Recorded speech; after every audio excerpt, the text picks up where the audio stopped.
What's up, everybody? It's your boy Wings of Redemption. And you know, some things, they just don't go your way. Not everything is destined to go your way. But sometimes when you're doing well, or where things are actually going your way, but not going your way, it can still be magical. It can still be entertaining to watch. This next game you're going to see is actually my very first swarm of drones in Black Ops 2. And it happened to come on a game that we ended up losing by like 9 or 10 points. And it was nothing to do that on my team's part that, you know, it was like, oh my God, why are you losing? But the fact is we ran up against a really strong team. We had a couple guys that weren't up to the challenge on our team. And one of them was like on a red bar. And we got really punked in the first round of Domination. But the second round of Domination, we actually got through it and held it. I switched my weapons up. And big things, big success came. So without further ado, here it is.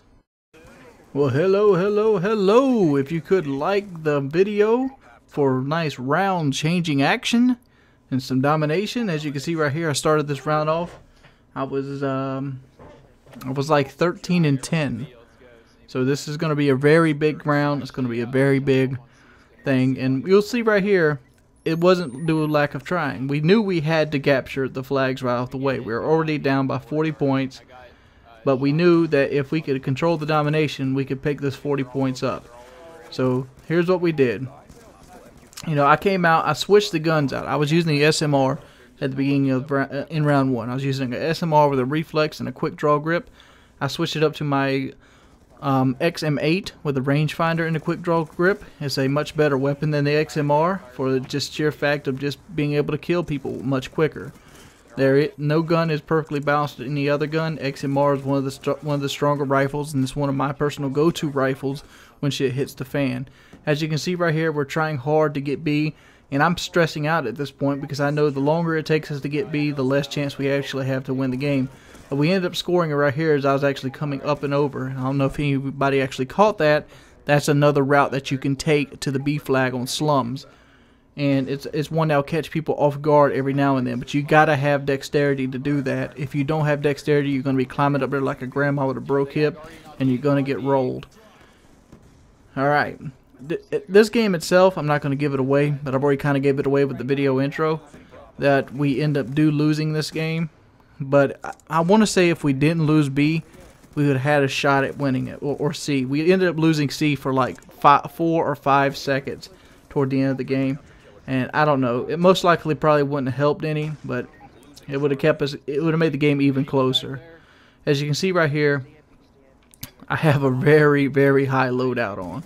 And the reason I was doing this is because I was like, man, fuck it, let's just try this at least one time. So I've been known to be able to put together some very high kill streaks on these games, and this is one of them I actually do it. So my goal here is to basically stay around B. I'm like, boom, we lost the B flag again right here. And the reason that is because I had to go back and grab C, and my teammates weren't doing it. This is why I was saying there's one dude on our team that was red bar and trying to knife still on a red bar. And that's the kind of guy that I generally bitch about when I'm playing video games, is the guy that will not give his gimmick up even when the game's on the line. We end up getting the B flag back really quickly. And a lot of people might criticize my play right here because I didn't jump on the B flag right away as we lost it. Well, oh, there's the warthog right there. I didn't jump on the B flag as soon as we lost it. But you got to understand, I also pretty much sat back and kept people off the B flag. And I did this mainly because everybody else on my team was really struggling with the whole idea of winning gunfights. I mean, it's bad to say it at that point. But as you can see, I really outclassed everybody in my team in kills in this one. It's not because I'm a better player, it's just because I had a better set of scenarios to basically win gunfights. I mean, I understood where these guys were coming from. I understood where they were pushing. I had a better head glitch. I had the better equipment, as you can see right here with the thing. And there's my very first drone swarm ever on Call of Duty Black Ops.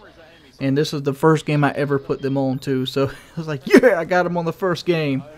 And I don't know what the best of the kill streak loadout is. I mean, I play around with a lot of things. My favorite kill streak so far on this game is the Lodestar itself, because it seems like a lot of people ignore it, and you can still get, you know, anywhere from like 6 to 10 kills and that's all that really matters to me, is how many kills, not how many points they get, or not how fun they are.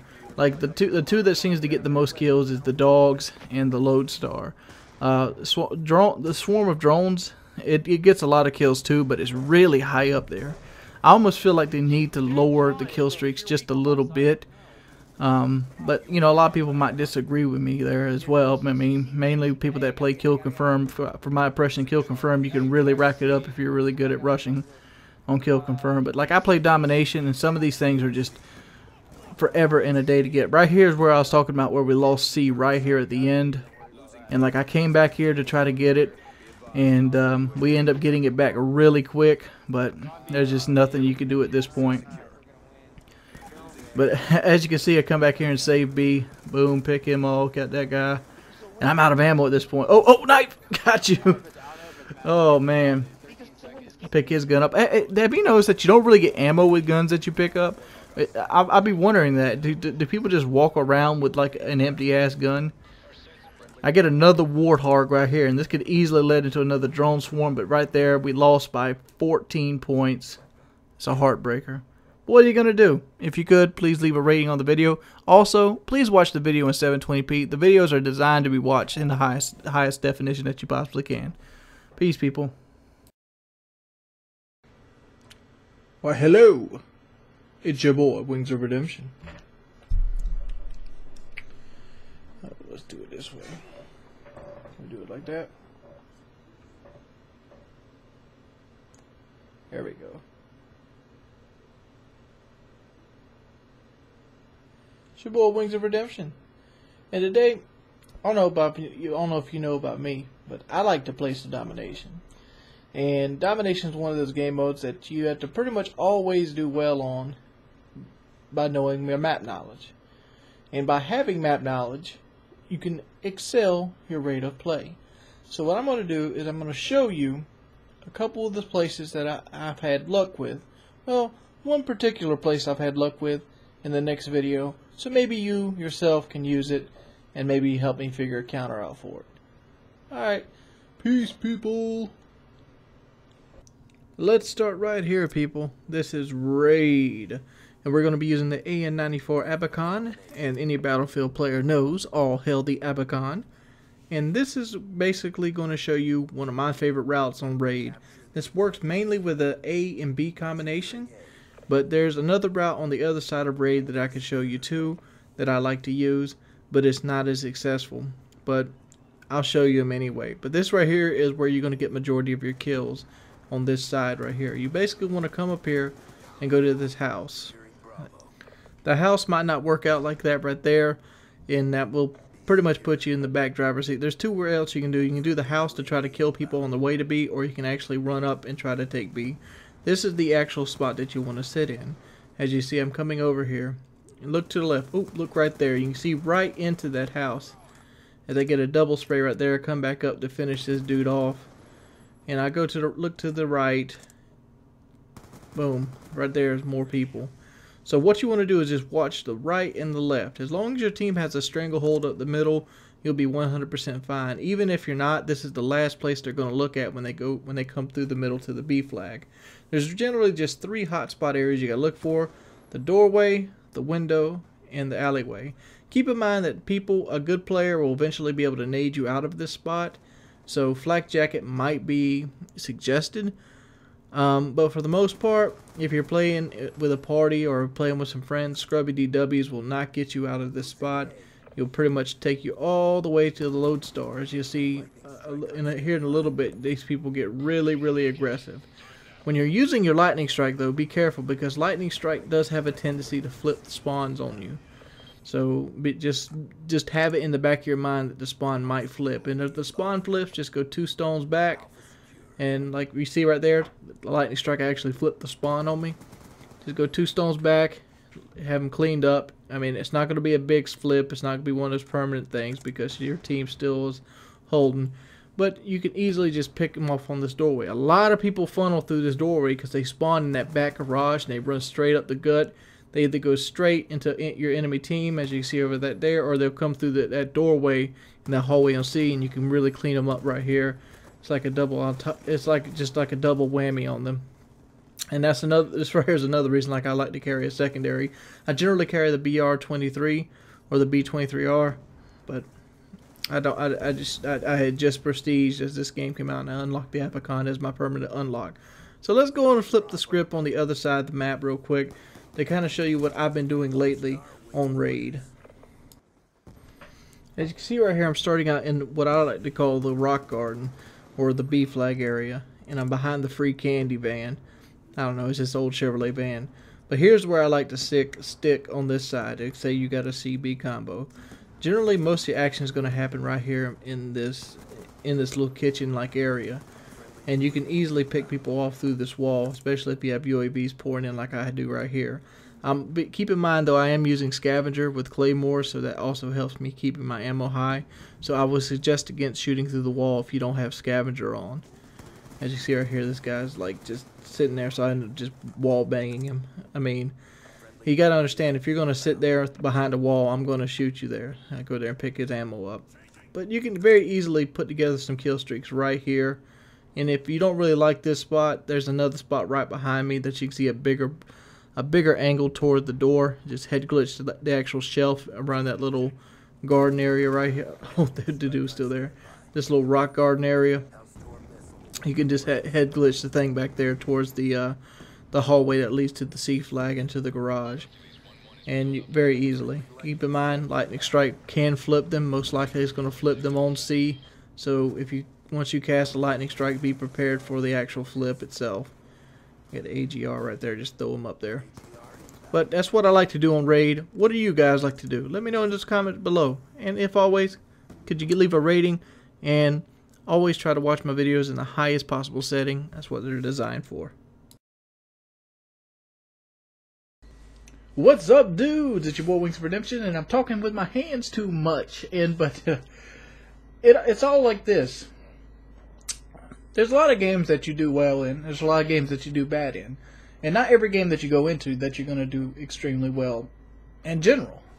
But, well, I've been doing like a little experiment, a little social experiment with the Twitter followers I've had recently. And people have been noticing the trend, like sometimes I ask for really strong players and sometimes I don't.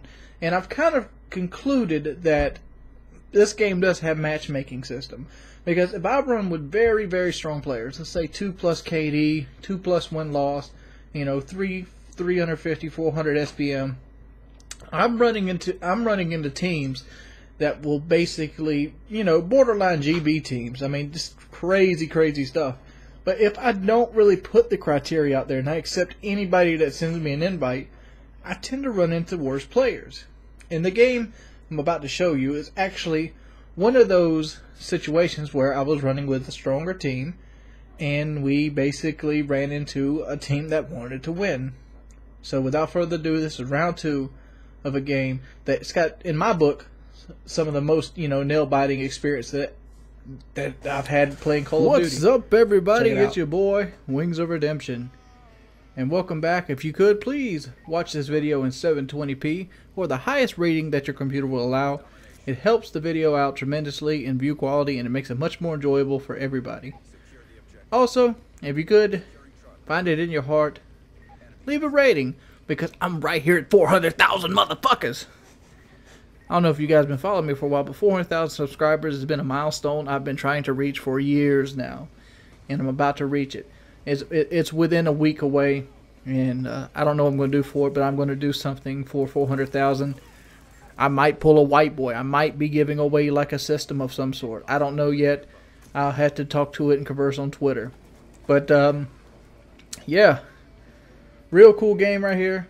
It's this right here is what you call a competitive game, and I kind of like the way Domination is split up now. I know a lot of people don't like it at all. There is something I would like to address about the Domination split up, and that mainly would be they shouldn't have a time limit in the second round. I think the first round should be 5 minutes, and then the second round should go to 200, just like everything else. I like the fact that they split it up, though. It gives you a chance to break off. It gives you a chance to think. It gives you a chance to change class.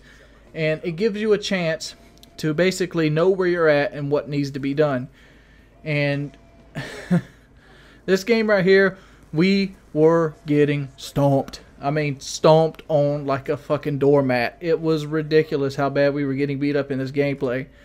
But at the same time, we knew what we had to do and what needed to be done. And you'll see right here, I tried to cut them off. This is Meltdown, by the way, for those who are unfamiliar with the maps. What I'm doing right here is something I generally don't advertise in doing. And that was trying to run and cut them off. And the idea behind it was just to buy people seconds. Because when you get into a gameplay that's this close and you're facing a team that's pretty much on equal footing as you, every second that you can keep them off the flag or keep them from pushing forward or keep them from organizing themselves into a front, you have that much greater chance to win. And even though I was walking a thin line there, I didn't want to push them, but I knew in the back of my mind I wouldn't last very long.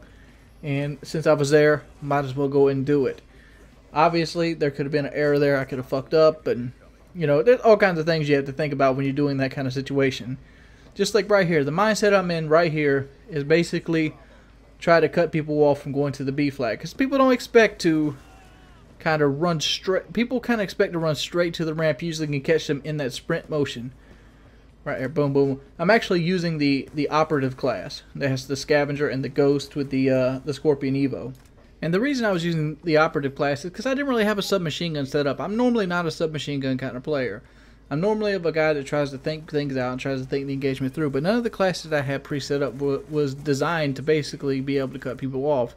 When you're playing Meltdown, there's a couple areas that you want to cut off. There's the 3 and the 4, what I like to call propane rooms. You see right there's a big 4 on the building. And then there's what I like to call the Hellraiser room. And because it kind of looks like, I don't know if you guys remember Hellraiser. It's a movie in the late 80s. Has a guy with pins in his head. But every time he appears in a room with like chains hanging down. And that room right there kind of reminds me of that setting of the chains hanging down. It's actually like a smokestack with all kinds of pillars in it. But yeah, you're about to go into it right here. And you'll kind of see what I'm saying. This guy's oblivious. Get raped. But like, yeah, that's what I call the Hellraiser room. And we have the B flag at this point, and we're like, oh my god, hold it. And like, you get really excited, and you stop caring about stuff. And the idea, what makes a good domination team versus a bad domination team is the funnel factor.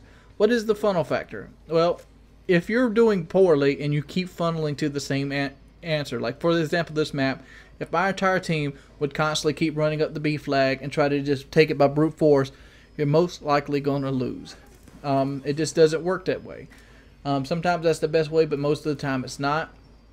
Because once a team realizes that you're funneling, they can easily use the clipping spots, they can use cover, they can use their environmental advantage, and there's like 1,500 ways they can beat you when you start funneling. So you gotta always keep cutting people off. You gotta always keep a broad spectrum. You gotta cover the Hellraiser room. You gotta cover the propane rooms. You gotta cover the back window. You gotta make sure that your C flag's there. You gotta there's 100 things you gotta do in domination to basically get a good win in a public setting. And we were able to pull it off a little bit better than these guys in the second round because they did it better than us in the first round. Boom, right here. Look at this. Look at this. Look at this. Captured it. Captured it. Oh my lord, look what we're going to win by. Look what we won by. We captured it in the last 10 seconds. Fucking fantastic.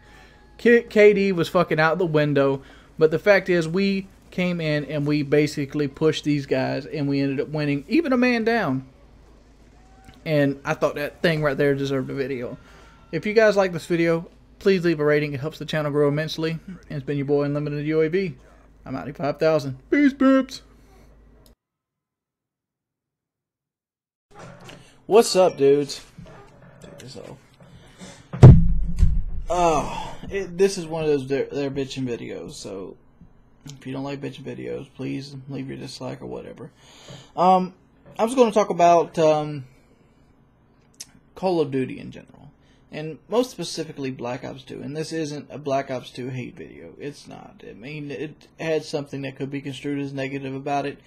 But all in all, it's not a Black Ops 2 hate video. It's not going to even be a very long video. I just wanted to basically bring up something that I want to get off my chest that everybody else seems to be ignoring. The big pink elephant in the room. And that is, Call of Duty Black Ops 2 should not be considered Call of Duty anymore. Black Ops 2 is a great, fun game. Black Ops 2 is a party game. And the fact is, I've seen this slowly and slowly and slowly creep into it since Black Ops 1. That Call of Duty is leaning more to be Mario Party with guns than it's leading into the first-person shooter that we all know and love. And I can see it through Twitter. I can see it through other people's channels. I see it through the smaller channels. I watch a lot of small channels. And one of the things that I noticed consistently with Call of Duty is that people are starting to fall out of love with it. We're getting to the point where you're 17 or 18, you've been playing the series 4 or 5 years, and you're starting to realize Call of Duty is getting more and more user-friendly. And user-friendly means that they basically punish the good player. And they don't want to make it seem like they punish the good player, because somehow the good player is all of a sudden been construed as a person that runs and guns the whole fucking nine. I mean, back in the day, a good player could be anybody that could basically get to the top of the lobby with any method that he used. But Call of Duty, over the years, has kind of like tried to hurt, you know, tactics that a good player would use, such as sound whoring. Sound whoring completely gone. You know, prone shooting, that's completely gone. Drop shotting is almost completely gone. I mean, you get prone locked on about everything you can in this game. I don't know if you noticed, but when you lay down a prone on Black Ops 2, you can't spin as fast as if you're standing up. I guess it's realistic to form in there, but that's not the Call of Duty that we all know and love. That's not. Matter of fact, for example, look at this. Watch this. Oh no, Wings brought out the World at War. And the reason I bring this to you, this is just a small dogs clip.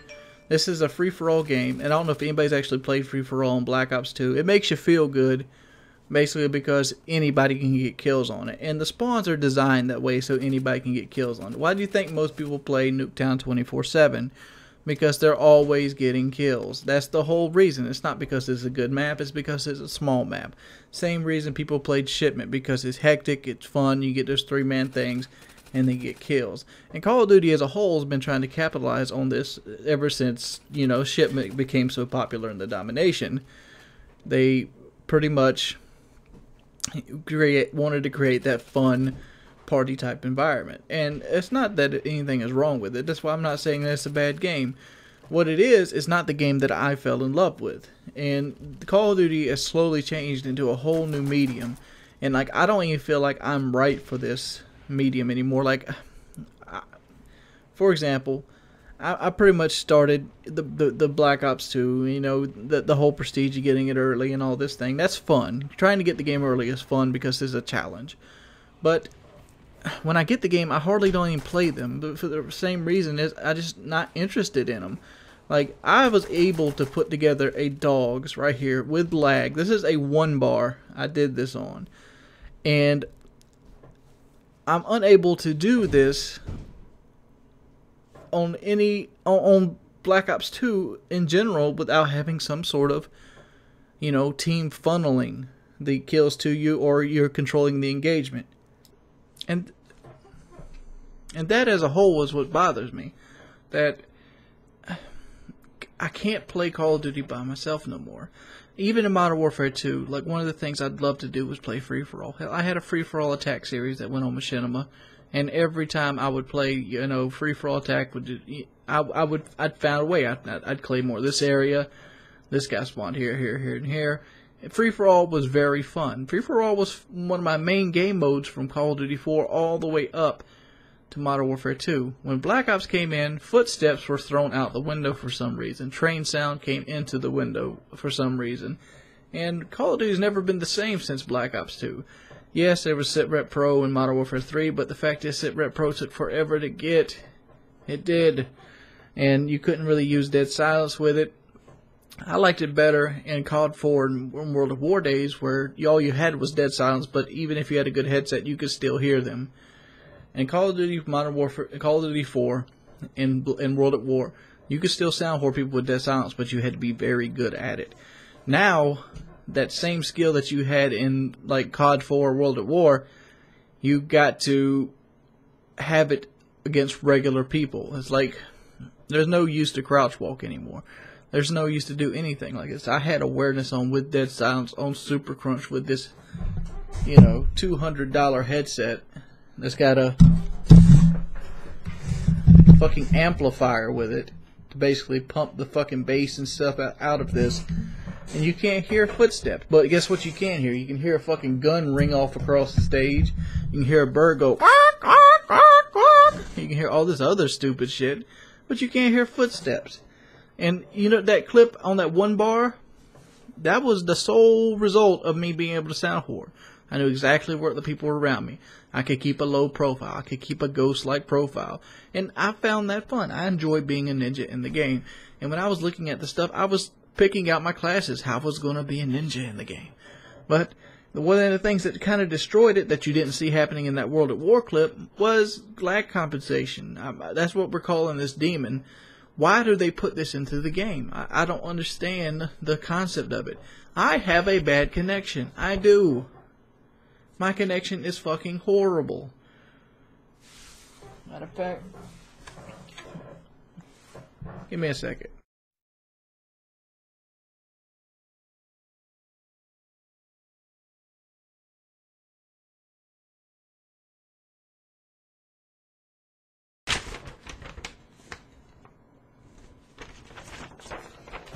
And that's not even the gist of it all. You've seen that, some people are like, oh, that's not that bad of a connection. That's a class 4 business tier. Matter of fact, look right there.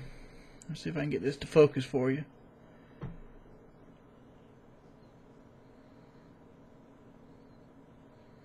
don't know if you can read that. It says $189.95. That's what I paid for that.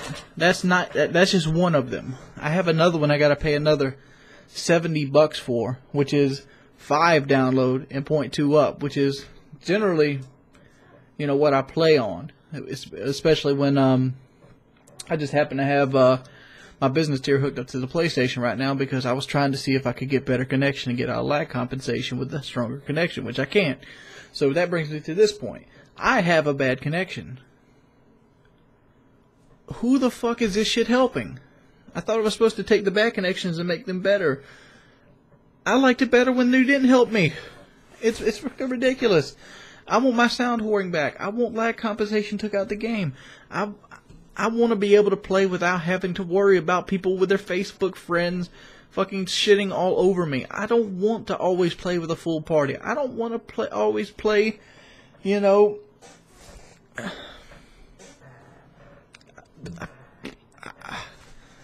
These are just my gripes, I guess. But I enjoy being able to play by myself and stuff like that.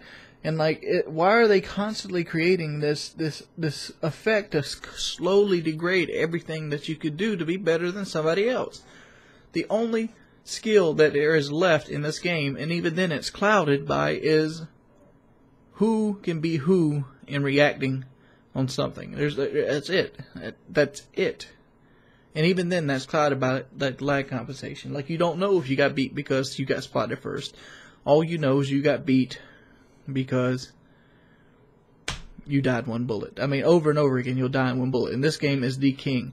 Yeah, I told somebody just the other day, Black Ops 2 is like Modern Warfare 3 was before they patched all the lag comp. I mean, right when the game first came out, people had the same problem. And, you know, over time, they graded and fixed it. But I like Black Ops 2, but I don't think they should put Call of Duty on it. I guess it follows the Call of Duty theme, but it's not the game that I fell in love with. And I don't know. What are you guys' effect on it?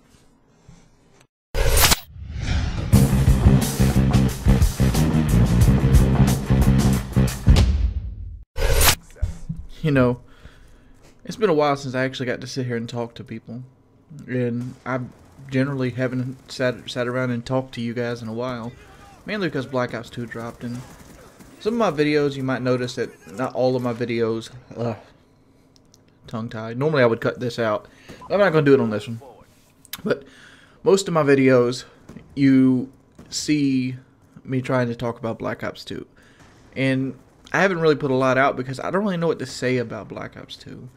I don't really put the time and effort into it to give you in-depth tips. I don't really put whole lot of things, and I haven't really done anything to like study up or look up. And hell, I did a hardline video the other day, or attempted to, and I got some information wrong, and people expect me to basically be this Albert Einstein of Call of Duty, which I'm not. I play the game. I like to camp. I like to be a ninja, and I'm kind of fading away from that because I'm not playing the game how I like to play it. I'm playing the game how somebody else wants me to play it, and you know, that's fucked up. And that leads me to another point in my life: girls. That's a big segue. So stay with me. Oh man, one of the things I've never really did well with is girls. Not doing like getting them. I can get female attention all the time. I mean, like, I've never had trouble getting female attention. My problem is keeping a female happy. And I think a lot of guys have the same problem as I do. You know why? Because I hear girls talk about it. And, like, even though I'm good at getting a girl, I'm good at getting a girl to be infatuated with me and the whole nine, I'm not good at paying attention to girls. And what does that mean?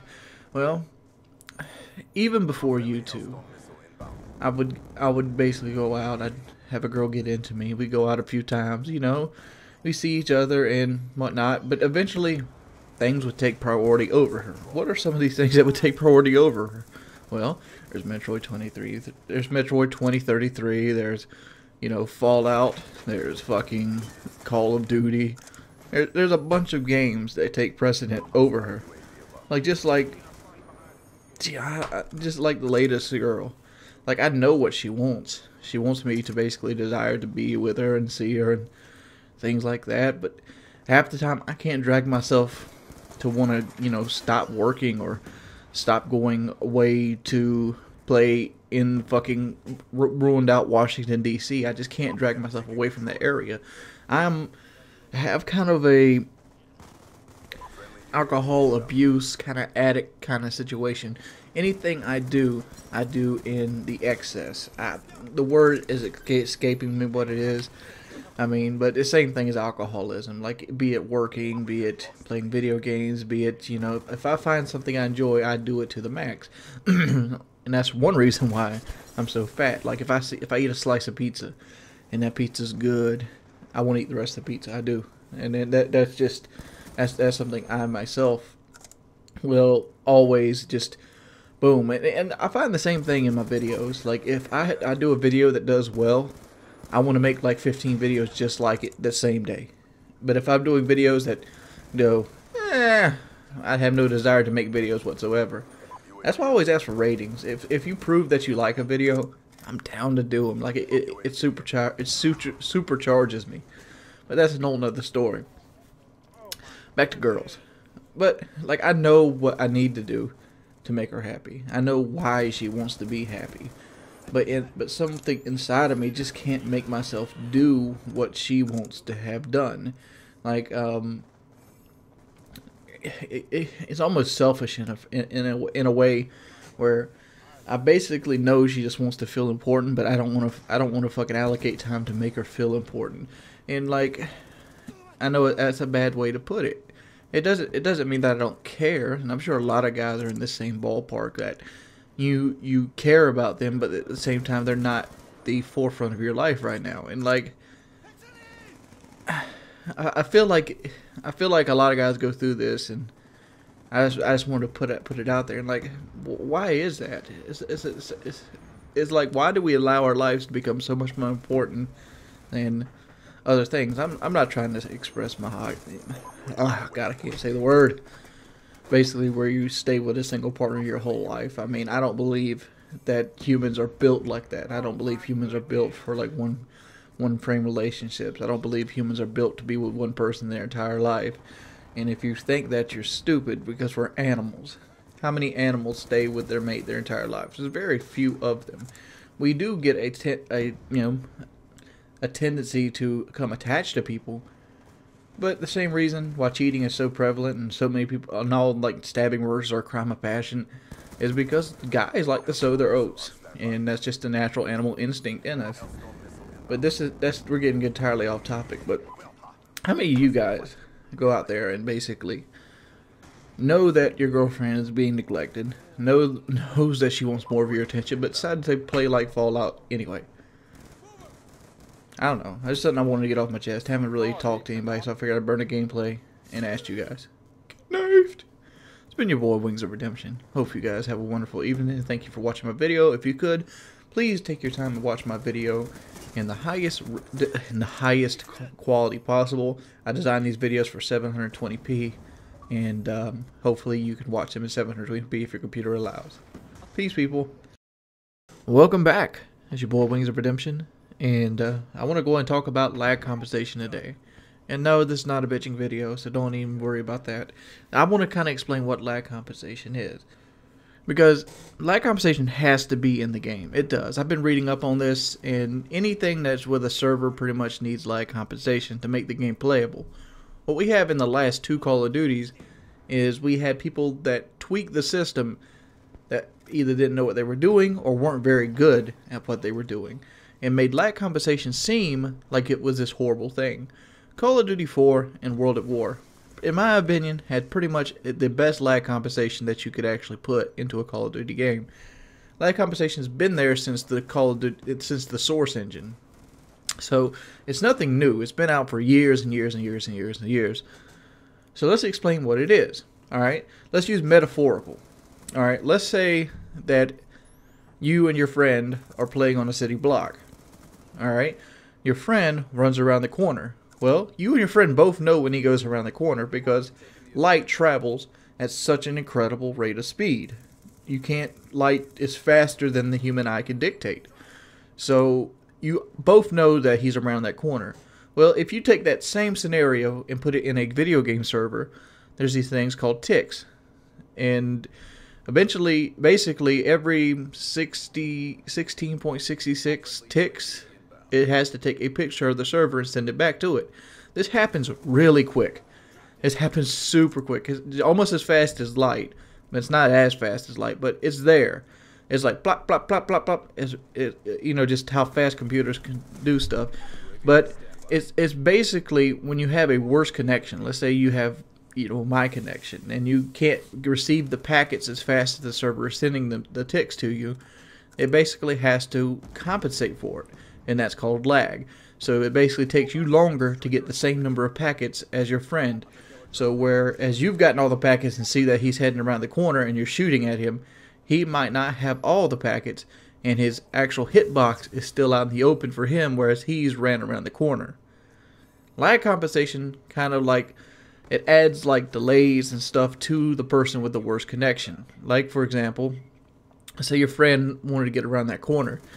In a really good lag compensated world, he can, because one, it will actually delay the packet sent to the person with the better connection. Say it's you, say you're shooting at him, so now the game lags you to be on par with him since you both engaged each other, and it will make you receive packets slower to be at the same rate as him, if that makes sense. I know this is hard to follow.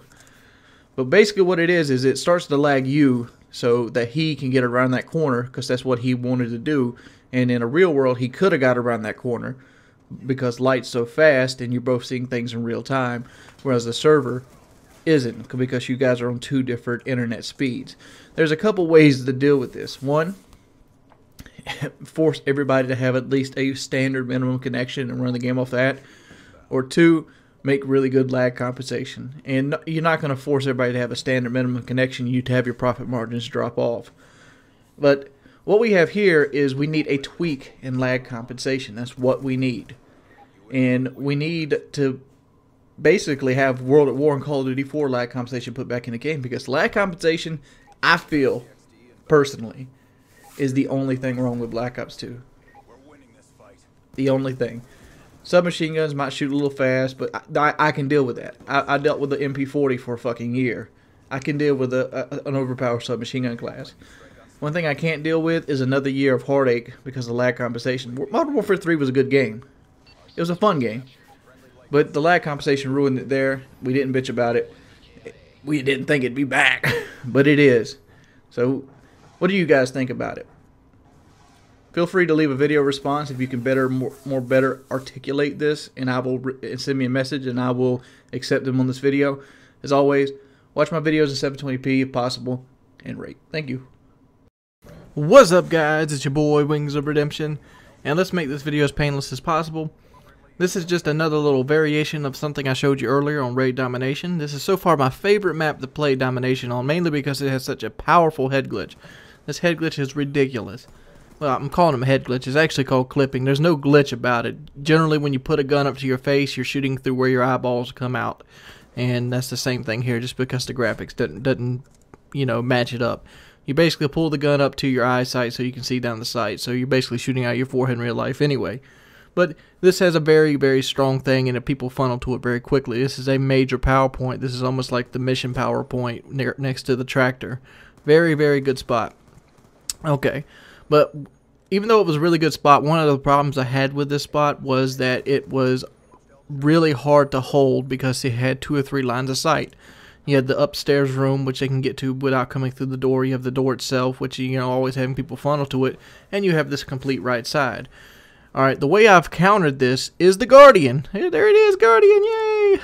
The Guardian is able to watch that right side and the window itself, and pretty much doesn't stop you from getting the kills. I like the Guardian better than the Sentry Gun, because yes, the Sentry Gun could work in this situation as well, because the Guardian suppresses and gives you suppressing and allows you to still kill them. So as soon as somebody walks into it, you know they're there because the Guardian suppressor thing comes up, and you can easily just switch over there and get the kill, which is worth 100 points versus the Sentry Gun's 25, and it lets you get up to the higher kill streak. So in my case right here is the Hellstorm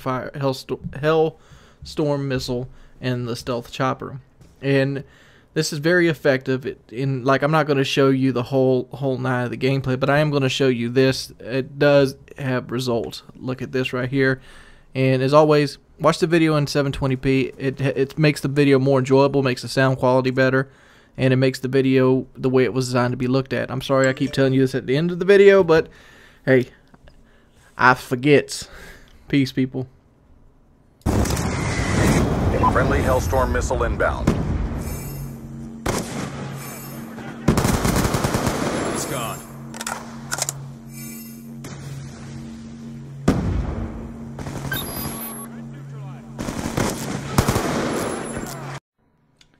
Some things you see on YouTube, but you can't help but just constantly just doubt yourself as a whole. And this basically goes along with weight loss. I mean, I've been trying super hard to lose weight, and a lot of people know it's not really falling off me, but it is coming off.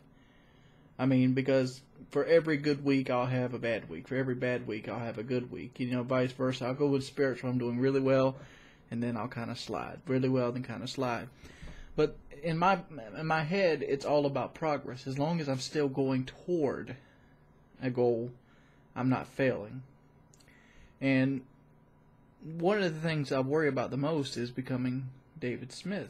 And I don't know if you guys know who David Smith is. David Smith is one of the guys that motivated me to get my life turned around, because I was perfectly happy and content at 350 pounds, and then later 400 pounds, and later 450 pounds. But his video he put out, it's been about 2 years now. David Smith, I don't know if you know who David Smith is. I'm not going to put photos of him up or anything like that, mainly because some of them are graphic and some of the people don't want to see the kind of graphic photos you can find of David Smith.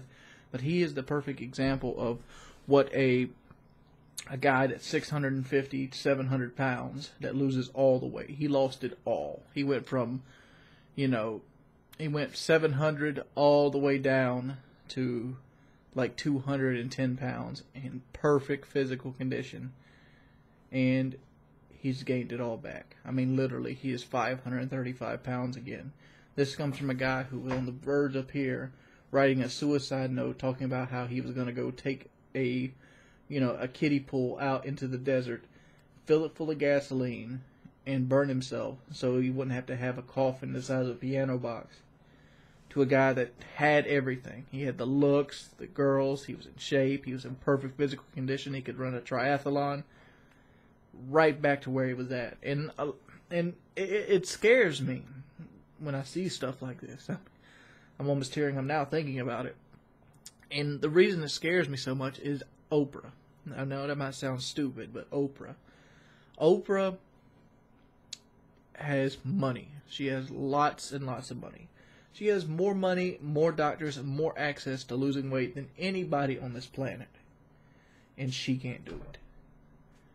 I mean, how many times have I seen somebody my size lose the weight and then put it back on? I mean, just the other day there was a show, I forgot what the show was called. But, well, hell, even, you know, in my 600-pound life, they had, like, people they gave, like, 4 or 5 people lap bands and they followed them. All of them gained the weight back. All of them. All 5 of them. They lost all the weight and gained it back. There's people that I know in real life that had lap bands. They'd lost the weight and gained it back. And I've never seen somebody lose the weight and keep it off. I mean, I'm not saying they're not out there. I'm saying there has to be a deeper root to the problem. And I think a lot of it has to do with the mental clause of it. And I'm not trying to say this in any form of way to give up, because, like I said, if I give up and I don't have that goal to push forward, that's when I'm going to die at a young age, when I no longer am worried about what I weigh, and I'm no longer worried about what it is. And like I said, it's a lifestyle change more than it is anything else, and I think a lot of people forgot this. I think that's where David Smith went awry, that he didn't have a lifestyle change. What he had was a year change. He changed his life for a year, and then he realized he didn't like the life he had to lead, and he went back to his vice, which was eating. Like, he loves to eat. Like, your brain not naturally craves it. And I have that fear that love to eat will never go away. And I've even talked to people that's lost weight, and they've even told me that it hasn't went away. That desired, like, man, I'd really love, like, some barbecue wings right now. You know, that kind of thing never goes away. You just have to fight through it. And, like, is life constantly going to be a constant hunger struggle, even if you don't require that many calories? The thing about being fat is your body desires to eat, even when you don't need to eat. You constantly have cravings for food. It's like boom, boom, boom, boom, boom, boom, boom, boom, boom. And it's hard to ignore them. It's hard to not indulge them. Like, for example, when I woke up this morning, I had a craving for... I didn't have a craving. I needed to eat something sugary. I mean, I have hypoglycemia. Basically, it gets you shaky and all this other stuff. And, like, I don't know everything about it, you know, because I don't want to learn about it because I'm scared of it. And that's the honest truth. But I know if I eat something sugary, it goes away. And it's probably something to do with diabetes or something like that. But the fact is, when I'm eating healthy and exercising regularly and all this other stuff, which I have been lately, but I haven't been drinking a whole lot of water. Like, I just recently took a poop, and I know this might sound nasty, but, like, it started to get a little hard. And it's like, man, I got to step up my water game. And, like, that's what I've been doing. Stepping up my water game all morning. And the main reason is because of constipation. Like, I have such a bad vibe with constipation because my body passes stool so often. But the thing is, like, can you lose weight and keep it off? Can it be done? Am I strong enough to do it? What are your guys' opinion? If you want to look up David Smith, go ahead. Just put 600-pound virgin in. That's what they titled him as on TLC. You can see where he's at and see where he is again. Your thoughts?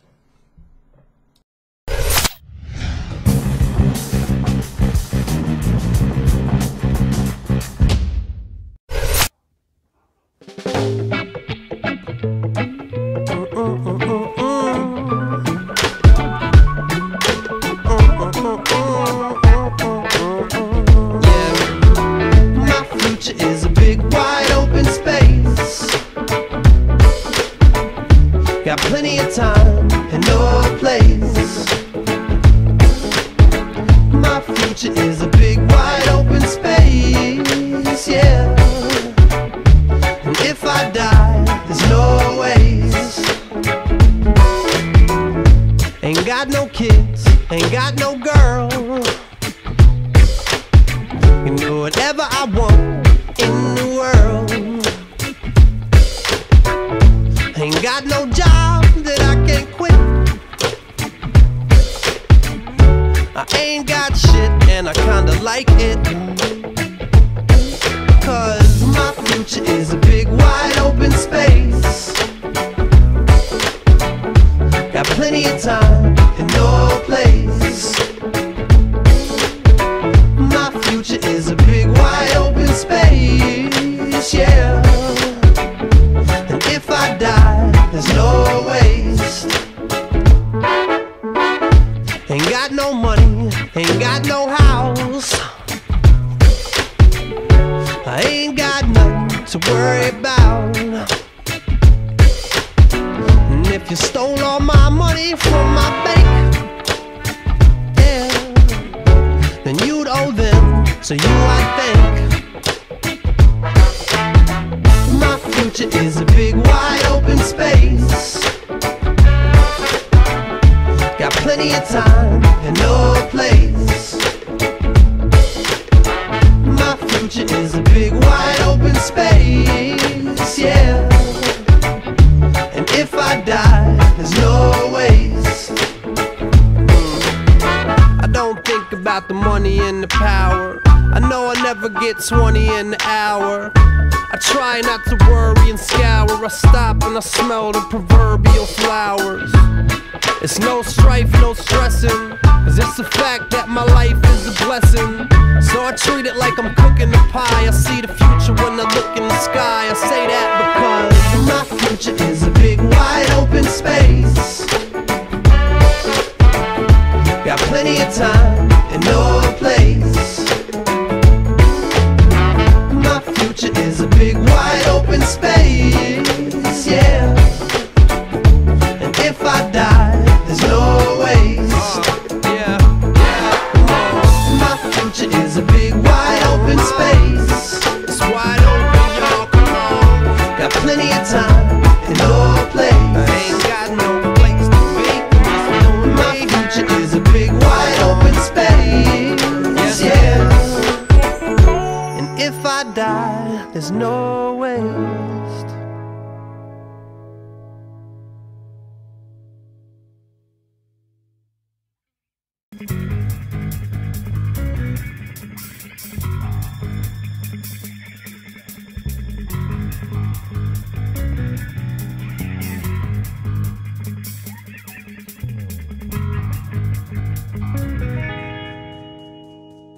What's up, dudes? It's your boy Wings of Redemption, and this is the other half of that Beast gameplay I happened to show you this morning. No, I didn't go 4-54 sadly in the second round. I still went really good and pulled out a really solid score. But on the flip side of things, let's talk about how scores like this kind of happen. You don't go out there and predict you're going to score this big. Obviously, there's some players out there that are really good at the game that can pretty much force scores just like this happen continually for them. They don't happen that often for me. I mean, like, if you see me in game, don't expect me to beast like this. What happened is the stars aligned, and for this day and age, for the next 4 or 5 games, I was in full-blown beast mode. Be it, you know, I had a good host to the lobby, I had, you know, I had lag compensation working on my side, I had a weapon I'm really good with. There's a whole bunch of variables that come in together that factor in a good game, you know. People want to narrow it down to just like 1 or 2, you know, aspects such as like twitch reflexes and map knowledge and all, but it's actually a slew of things that actually gives you what you see here. And like, oh, triple spray. Old shades of Sam Kinison if he was in a metal band, but who knows? Who cares? Well, that's my little speech about good gameplay. Good gameplay happens, and good gameplay mainly happens when you don't look forward to it. How many times have you jumped into a game and you start doing it magnificently well, and you're like, whoo! And like, I probably couldn't replicate this gameplay with 100 tries. I probably couldn't. Not needless to say, not everything is luck, but like I said, the stars have to align. And you know what else kind of bothers me? Well, I was just sitting there thinking about this, what else bothers me with this game. And it's nothing to do with the game mechanics itself or how people play. It's more to do with the emblems. And like, what the hell's wrong with the emblems? Why is there so many dicks on the emblems? I could just picture a guy. Matter of fact, just think about it. Let's look at this for an example. Here's an example of what I picture a guy that has a dick on his emblem was thinking about when he was waiting in line. Come on, fellas, let's move this line along and wait 2 years to draw me a dick. Needless to say, really enjoying Black Ops 2. I have, and hopefully it's showing in my videos. I mean, there's the host migration. The videos coming through, and like I keep learning constantly something new every day, be it watching zombie footage, or be it, you know, trying to come up with new strategies and zombies, or just trying to figure out how to play the maps. Like, I've been searching high and low lately for a PowerPoint on drone. I know there's one there, and it's probably going to be a very good one, but I just got to find it. But I'm kind of running out of time. People want to see the second half of this gameplay. Thank you guys for all the support you've given me all the years, and this is the 400K, which is right around the corner. Love you guys. I'm Outie 5000. Video best watched in 720p. Word to your mother. Losing Bravo.